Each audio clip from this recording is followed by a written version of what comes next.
అలర చంచలమైన ఆత్మనందుండ నీ అలవాటు చేసే నీ ఉయ్యాల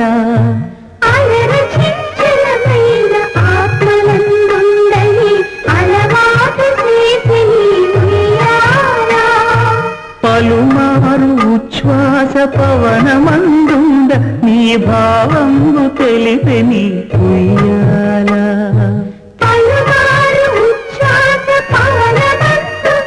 నీ భావంగు తెలిపే నీ